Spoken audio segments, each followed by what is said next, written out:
Thousands of British people died after they were given blood products by the NHS contaminated with hepatitis C and AIDS in the 1970s and 80s. A public inquiry ended in February this year.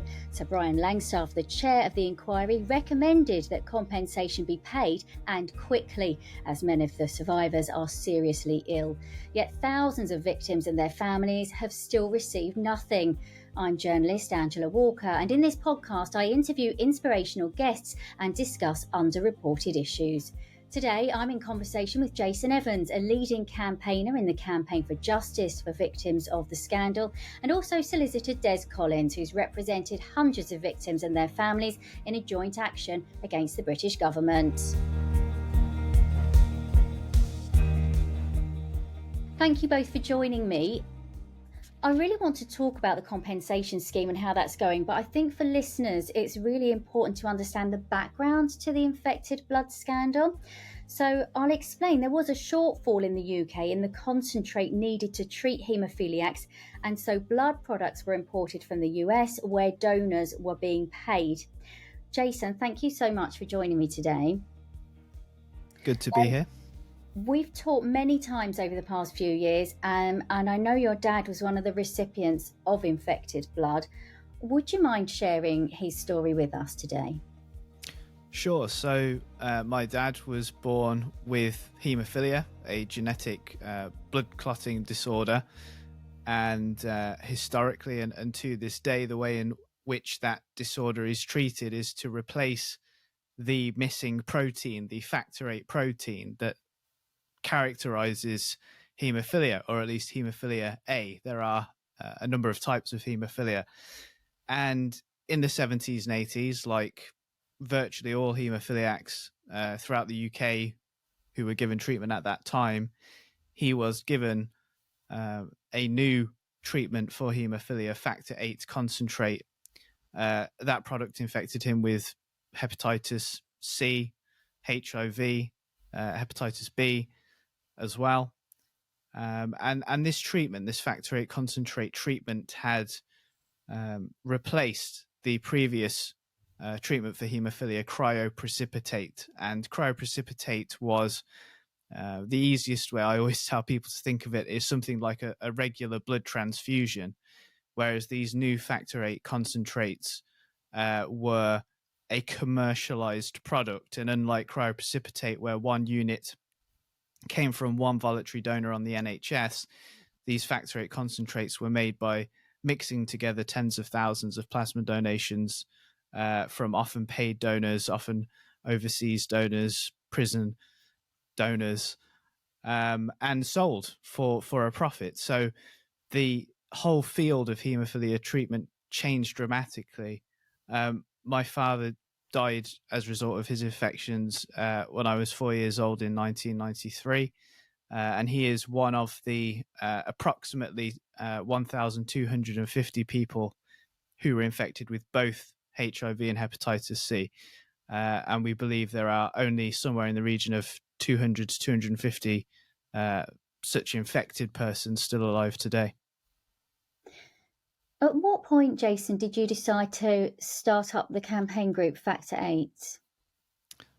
It was in 2016 that Factor VIII kind of began more officially, but the trigger for me was in March of 2015 when the Scottish inquiry, the Penrose inquiry, reported, and it concluded that little could or should have been done differently. And for whatever reason, that statement and that moment triggered me into campaigning, really, or at least I'm not sure I decided to begin campaigning on that day, but it triggered me to begin looking into what happened. I really hadn't kind of fully decided what I was going to do at that point, but I'd kind of decided I was going to do something. I think I just didn't know quite what was going to be required at that moment. So that was really the trigger for me. And Factor VIII, as a non-profit organization, came about from a meeting that I had with two people who were themselves infected with hepatitis C and HIV. We'd met at a pub, and during a discussion, it was really their idea more than mine to start this new organization that would have one primary goal of trying to achieve a public inquiry and be involved in nothing else. Because, I think something that really does epitomize this story, and Andy Burnham, said this in evidence to the inquiry, is that for too many years, I think the focus got wrapped up in the benefits schemes that some of those impacted can access people who themselves infected or bereaved partners. And I think the focus became so much on that the attention to the truth, what had actually happened, was less than it should have been, and that was going to be the only focus of Factor 8, and it was. Des, I first met you in about 2016, and we met at a gentleman's house in Buckinghamshire, and he'd been infected with hepatitis through, he was a haemophilia, he'd been given contaminated blood through the NHS. And at that point, a public inquiry hadn't even been granted. But you ended up leading the group action for a public inquiry, which was a huge undertaking. How did that come about? It came about essentially because we got into contact with Jason Evans. Jason Evans was, and still is, as we hear, very, very pro-public inquiry. And we decided that was probably, if this case was going to be pursued, that was the right way to go about it. Any calls for public inquiries before had been unsuccessful. So we took the view that somehow we had to approach it from a different point of view.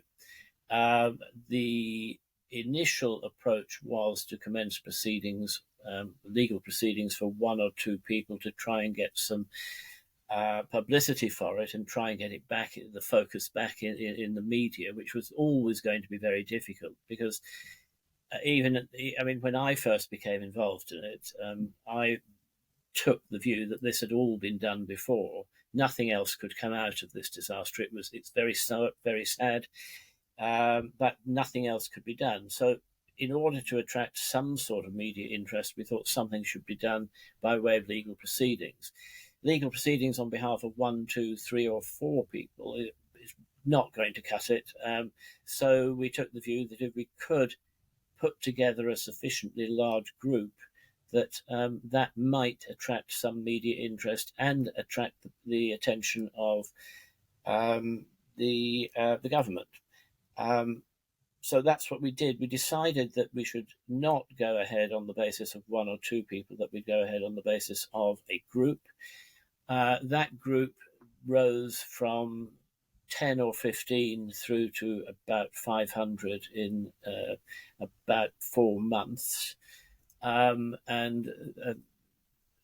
the extent that the first time we wrote to the government legal department saying who we were and why we were taking this action and what were their proposals to counter it, or were they going to agree to it? Well, they were hardly ever likely to agree to it. But once we broached it with the government legal department, they said, well, you are not acting for enough people. And I think that first letter went off sometime possibly in April 2017. Government legal department too seriously probably took 2 or 3 months or 2 or 3 weeks to reply. By the time they'd replied, the cohort had gone up from, say, 15 through to 150. So we go back to them and say, well, actually, it's not 15. I can't remember the figures well, but those are the sort of indications we had. It's not 150. And so they take another 2 weeks to write back. And then we say, well, no, actually, it's 250 now. And putting it bluntly, they thought we were talking absolute rubbish and that we couldn't have acquired that many victims to be represented in that short space of time. What they hadn't taken into account was the fact that these people had been out there waiting for something to happen for 20, 30, 40 years. And once they saw the slightest possibility of action, they were right behind it, and they have remained so to today.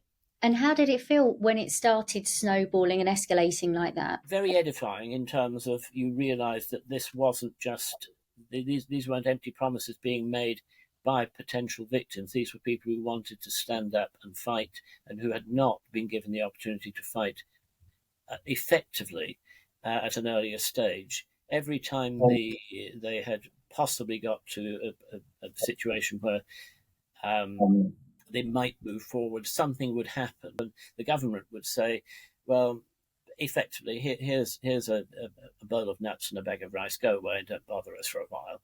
And that's what happened time and time again.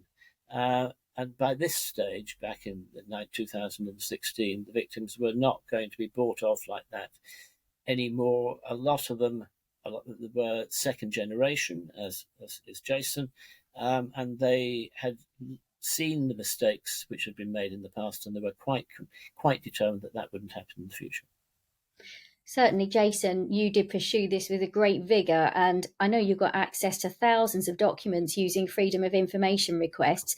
How did you feel when these damning documents came to light? Because I know some were destroyed, others had information that appeared to show that it was known in the NHS that these products were contaminated, and even after doctors knew that the blood products were infected, they continued to give them to people. How did you feel reading these documents? It was a very gradual process, and you know, there had been allegations for decades that risks of infection were known. There'd been arguments about at what stage the level of risk of different viruses was known. But over time, through making trips to the National Archive, I'd become very interested on the reference numbers that were on the folders, the many folders of documents at the National Archive, and had fairly quickly noticed, because you know they were sequentially numbered, that there were gaps in some of those numbers, and I began to make a very what became an extremely large spreadsheet of the numbers of all the files, and then would make freedom of information requests to the Department of Health for the specific reference numbers of files which should be there, which weren't there. And so for a long time, at least 10 years, the Department of Health had towed this line. They'd said it, multiple ministers had said this line to Parliament, that all the documents were either in the public domain or they'd been destroyed. And actually, you know, for the media and for campaigners, I think to a degree that line was quite good, because that in itself sounded quite scandalous, that documents had been destroyed. But actually that was the lie. Not all of the documents were in the public domain or destroyed. There were in fact at least hundreds, and I think now thousands of folders, and each folder contains hundreds of pages, which were buried at a third-party storage company called Iron Mountain, which the Department of Health uses, and many other government departments use to store documents. And so over a period, you know, I began to look at the documents in the National Archive and also begin to facilitate the transfer of documents from Iron Mountain to the Department of Health to the National Archive, so then I could get access to them. And, you know, if you go forward a couple of years, with the help of Baroness Lynn Featherstone, who's been very helpful to the campaign over the years, she has a family member who was infected as well.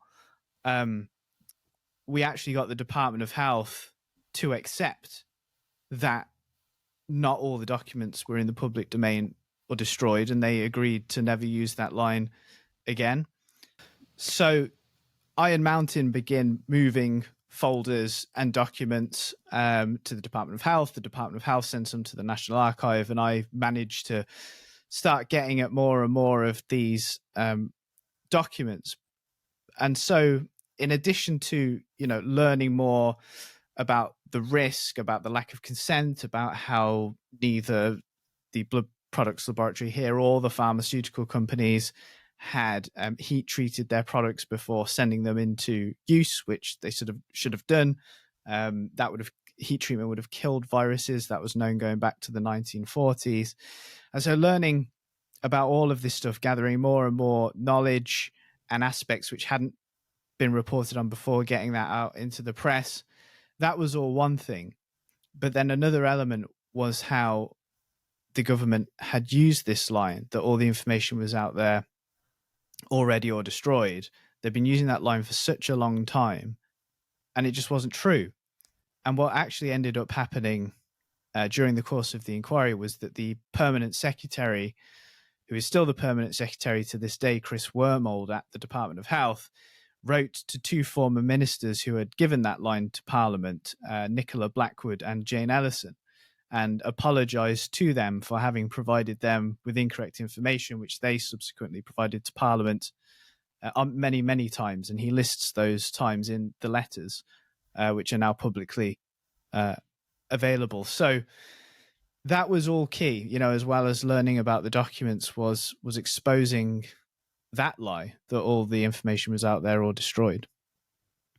And as you kind of revealed more and more information, how did you feel about that?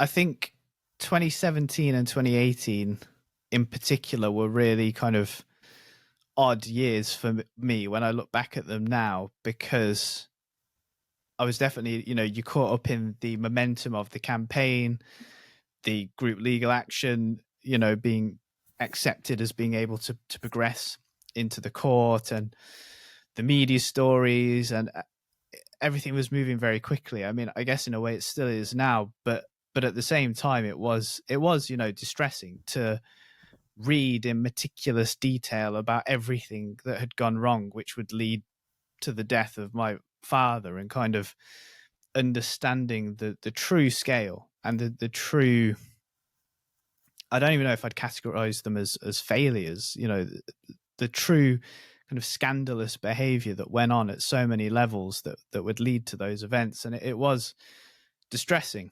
And it was, just a very strange time. But I think being caught up in the campaign and kind of being, near or at the forefront of it, kind of distracted from the distressing part of it in a way. Of course, because you were so busy digging deep and trying to uncover the truth that perhaps you didn't even have time to even absorb all this awful information that was coming to you.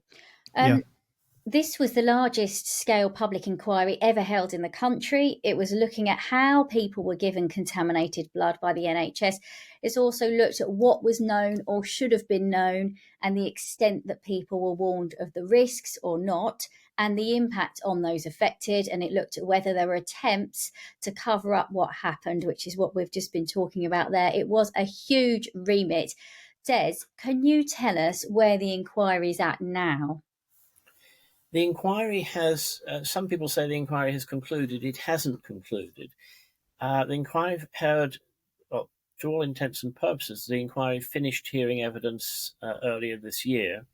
It then went into recess, and the approach was widely accepted that an interim report on compensation would be issued at or about Easter, with a final report dealing not with compensation, but all the issues of what happened, why it happened, and why it shouldn't have happened, being made available to the public on production in the autumn of this year. That position has slightly altered, because what has happened is that the inquiry stopped hearing evidence. We all went away to look at that evidence and await the reports of the chair.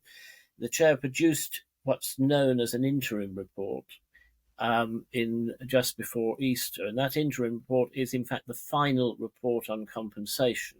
That final report on compensation, which was unfortunately called an interim report, but that's just what happened, was distributed, it was published, and the intention of the inquiry, as far as we can determine the chair's intention, was that the government would react fully and properly to that report and make sure that a compensation framework was put in place pretty much immediately.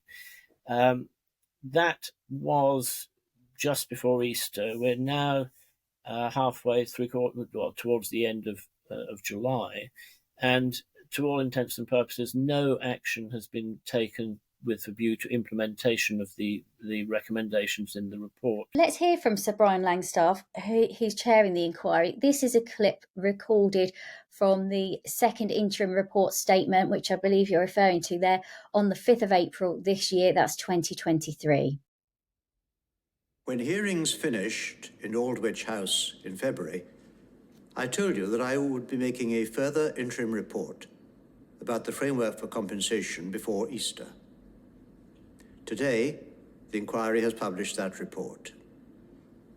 It's an unusual step to publish recommendations about redress in advance of detailed findings, but I could not, in conscience, add to the decades-long delays many of you have already experienced due to failures to recognize the depth of your losses. Those delays have themselves been harmful.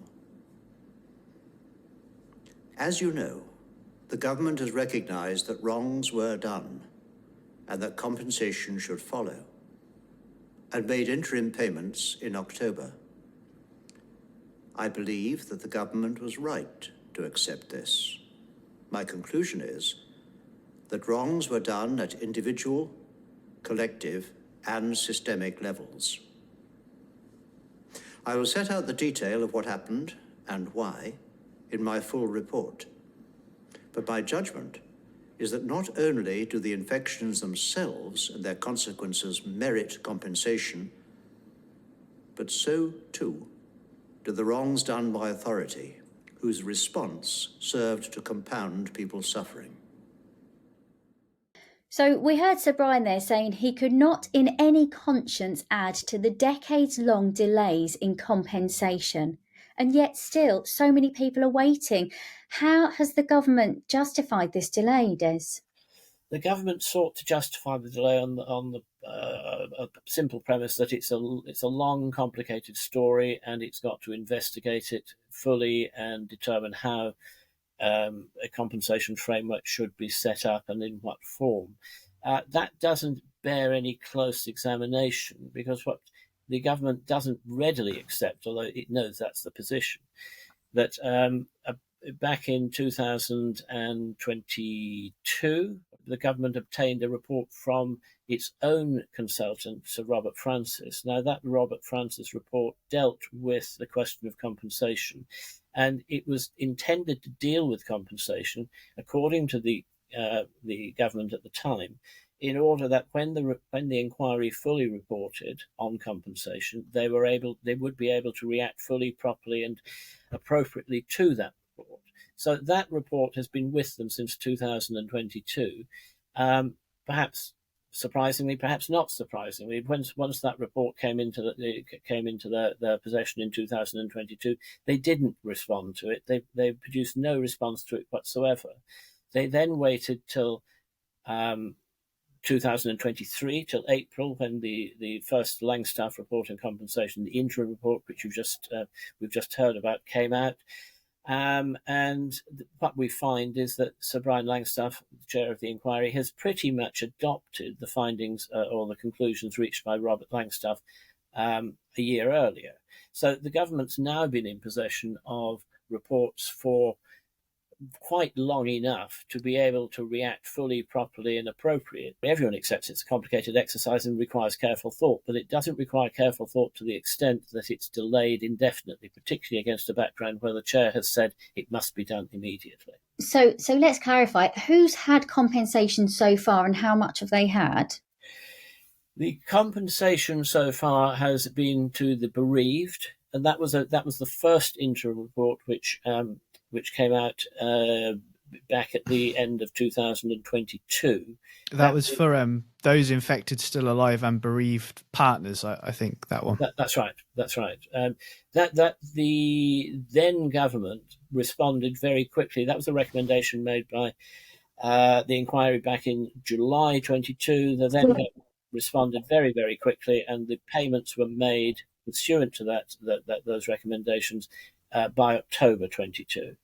So who hasn't received, because there are an awful lot of people that haven't received compensation, who are those people then, and why? Pretty much everyone else who might be entitled to compensation, either under the Langstaff recommendations or the Robert Francis internal report, which is I can put it in simple terms. I mean, the payments were led to believe under that first interim report in July last year, which payments were made in October, about £400 million. No one is quite sure what the total payout will be in terms of further compensation payments being made, but that is probably going to be in terms of billions. So that what's been paid at the moment is really a drop in the ocean. And what's more worrying is that there's no indication whatsoever as to when further payments will be made or if further payments will be made. Well, I've been in touch with the Cabinet Office, and they sent me this very brief statement today. It says this: the government accepts the moral case for compensation, and work is ongoing across the UK government and in consultation with the devolved administrations to consider as quickly as possible the recommendations put forward in the inquiry's second interim report. So that's a statement that I've been sent, and they've also referred me to the 22nd of June in the Commons, when the Minister for the Cabinet Office and Paymaster General Jeremy Quinn addressed the House of Commons, and he said then he chairs a small ministerial group to bring together the expertise of different departments. He talks about the complexity of the issue. It does sound like they're doing something. Jason, are they doing enough? Yeah, I mean, that all sounds pretty good. But from what we've been able to get, again, through freedom of information on the area of what, if anything, is happening with compensation, it hasn't been very encouraging. So, as Des said, they've had Sir Robert Francis's compensation study since March last year. And when we managed to get some documents to look at what work had, because all last year they were saying work is ongoing to consider that. And when we actually looked at what they've been doing, the answer, unfortunately, was not a lot. They'd set up quarterly meetings. So they were meeting once every few months at best. And even that appears to have only happened towards the end of the year. And when I had sent FOIs to virtually every government department that might possibly be involved in the issue of compensation, so we're talking the Treasury, the Department of Health, many other departments, the Cabinet Office.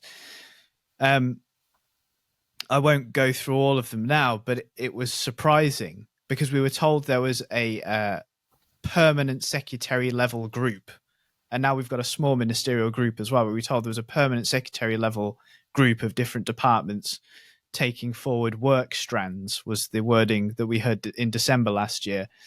And many of the departments came back on FOI and held no information at permanent secretary level about the issue at all. And that was information I presented to the all-party parliamentary group earlier in the year, and I had brought the documents with me to show that. So it doesn't seem very encouraging. And you know, I think many of us in the community pay very close attention to the wording that comes back from government. So if you look at the wording there, they say, you know, they are working to consider. And I don't know if working to consider something is the same as actually considering something. And also, you know, in the debate that took place in the Commons, we heard that basically the government was unable to say anything because it's complex. But the whole point of the compensation framework study by Robert Francis, the point of Sir Ryan Langstaff's recommendations, was to deal. And they have dealt with that complexity. It's been scrutinized in great deal through the inquiry. So there's a lot of excuses, but I don't really see how any of it holds up, and the wording isn't encouraging. I want, we're talking about meetings and ministerial groups and processes and so on. But ultimately, there's a group of people who have been seriously affected. There's people that have died. There are the bereaved. There are people living with terrible illnesses. And among those people, a lot of them have, waiting for a public inquiry. A lot of people died before the public inquiry even got started, and since people are still dying. How are people feeling about this process just dragging on? The distress is massive. I mean, on a daily basis, I receive emails and phone calls, and I'm sure Des and various members of his team do, from people who are fed up, angry, upset, just in a state, basically, because, Sir Brian Langstaff himself in the interim report said time without redress causes further harm. And in fact, the Minister, Jeremy Quinn, has also echoed that as well. So that's accepted by everybody, that the longer this takes, the more harm is done. And that is the truth. That really, there's no more to say than that wording. The more this goes on, the more harm is done. And there's some really, tragic stories out there. And in particular, I think of, the parents whose children died of HIV, often at a very young age. And it's not just now, those infected who continue to die. It's also people in that position, because many of whom are quite elderly, have been waiting for justice, or some form of justice, I should say, for such a long time, and now quite elderly, and send me emails saying, we're in our 80s now, and we don't think we're going to kind of actually see any recognition of the life of our son or sons. And those are people that I particularly feel for, because I fear they may well be right. I think what we should talk about as well is the stigma, because I know there was a family who lost a son. He had he developed HIV. He died from AIDS, and they were receiving letters through the letterbox from people who were saying, "We don't want your sort living here," this kind of thing, because of the stigma. And there was another gentleman that I met at the inquiry, and he told me that to this day, his family don't know that he was infected with HIV because he couldn't bring himself to tell them. So it's about the recognition, isn't it, Jason? It's not about the monetary compensation, although that is obviously important, because a lot of these people haven't been able to work. Well, I think it's really important for people to understand that this compensation, if it ever happens at least, no one is being enriched by it. And in fact, I doubt that the compensation will ever really, truly cover the full extent of people's financial losses. No one's being enriched by it. This is, an attempt to make up for the true financial losses that people, and other losses that people have actually suffered. People lost their homes. They couldn't get life insurance. They were unable to have the education that they would have had. And there's so many other things, the list of losses that I have heard from people infected, people affected, and Des will obviously know a lot more about the legal specifics of this than me, but just hearing the basic things people have lost because of what happened, it is almost endless. And I think the minimum that should be done, given that this was preventable and shouldn't have happened, which the government themselves, say that's their line. They like to say the infected blood scandal should never have happened. The least that should be done is an attempt to give back some of what was taken away from people. And I think it's really important for people to understand that. And there are so many elements, and stigma is a massive one as well. It took away people's basic right to, things like a private life, to not, have it known, what their medical conditions were, and it was, thrown all about the community. To just the right to have a relatively normal life was taken away from people, and a big part of the reason was the stigma. So, Des, what happens from a legal point of view now? We've had the interim report around about Easter. It seems that we're waiting for some development to do with the compensation scheme. Where are we at? What's happening next? What will happen next is that the inquiry has already decided that government witnesses should be recalled towards the end of July, effectively to explain precisely why there has been a delay in implementation of the report which came out in April. We'll have to see what that brings. Meanwhile, the final report, which deals of the inquiry, which will deal with address issues of what went wrong, why it went wrong, and how it might have been avoided, will come out at some time in the autumn.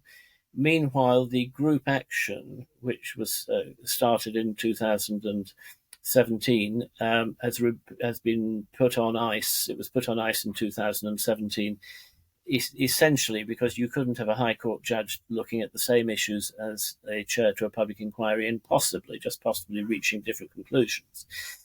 So that the group action will be restored if necessary. Once when I say restored, it will be brought back before the court. It's in a vacuum or on ice, as I say. It will be brought back before the court at the end of this year. If and insofar as necessary, the word on the street from the government legal department is, well, you're being far too premature on this, because wait to see what the compensation framework's going to produce. And what we're saying is we have been waiting, and we've got victims who've been waiting for 40 years, and nothing's been produced so far. Even over the past 3 months, nothing's been produced. So we will press as quickly, as hard as we can, and as effectively as we can, to bring that action back before the court. Because if the compensation framework is not to pay out anything to the victims, then their last refuge, as it were, will be the group action, and we intend to make sure that they're entitled to the recovery in its fullest sense from that action as possible. Jason, when I spoke to you in February, I think the hearings of the inquiry were just finishing, and there was a sense that, it was the beginning of the end. But even then, you had your doubts that it was going to kind of wind up swiftly. What are your feelings towards the government now? What's your message right now to the government?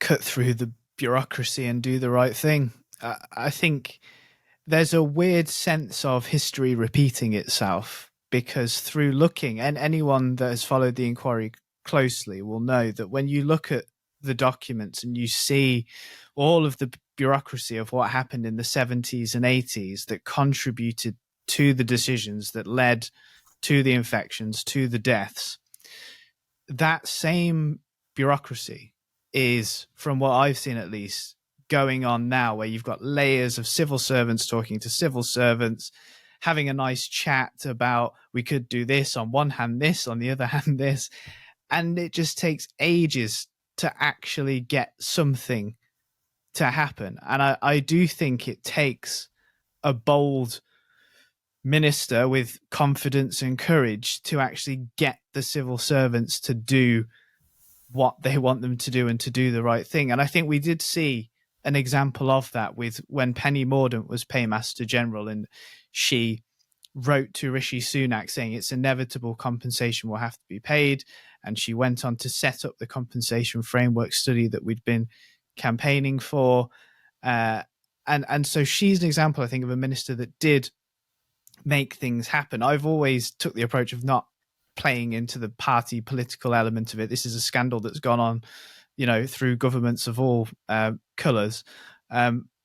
So I think that's what's needed. And I think it is stuck in that system again, and it needs someone to drive it forward now. Do you think people have lost sight that it's people's lives that we're talking about here? I mean, it inevitably ends up, people's lives do end up being the numbers. you see that historically, and I'm sure it's the case now, that the cold hard calculations of quality of life, adjusted years, and all that sort of thing that goes on.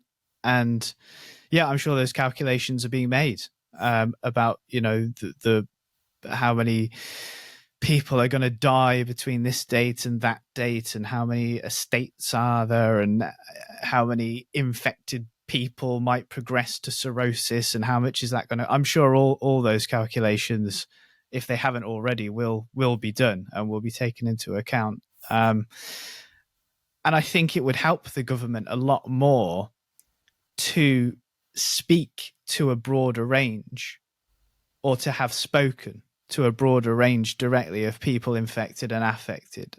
What we don't need now is any more consultation, in my view. We've gone through several rounds of intense consultation over the last couple of years to get to the point of the inquiry recommendations. But I have over the years witnessed, whether it's a reluctance of the ministers or the blocking by the officials of the messages getting to the ministers, there is a resistance to meeting directly with people. I know that the current paymaster, Jeremy Quinn, has met once with some campaigners. But I mean, for instance, Michael Ellis, the previous paymaster general, and just to clarify, it's the paymaster general, the cabinet minister, who has responsibility for our area, our inquiry in this compensation area. Michael Ellis never had such a meeting. I don't think there was a minister before him. I think Edward Arger, that was he was only there for a month or two. He never met with anybody. You know, the current Department of Health ministers, I don't think they've met with anybody. And so you can see how, for the ministers, the ones that have never met anyone infected or affected, or at least, you know, if they have, it's maybe a constituent. It's not kind of a broad range of people. You can see how they would just look at this as numbers. Do you want to meet with them, Jason? Do you want to stand there and say, what are you doing? Speed things up. People are dying. People have died. Yeah, I mean, we regularly try to reach out and set up meetings with various ministers, and by and large they don't happen. You know, we did manage to obtain a meeting with the shadow paymaster general, which happened earlier this year, but obviously it's always going to be easier to get meetings with those in opposition, because they don't have, and I think this brings it back, the same level of officials that are going to kind of get in the way. And so yeah, I mean, we would like to meet with government ministers, and we try to, and by and large we are unsuccessful. Jason Evans, thank you for joining us. Des Collins, thank you so much. Thank you. Thank you. You've been listening to Angela Walker in Conversation. I hope you've enjoyed the show, and for more information, check out my website, angelawalkerreports.com, where you'll find information about other podcasts in the series, and you can see more of my work. And if you know someone who's inspirational, or if there's a story you think is underreported, then drop me a line through my website. Look forward to hearing from you. Until next time, take care.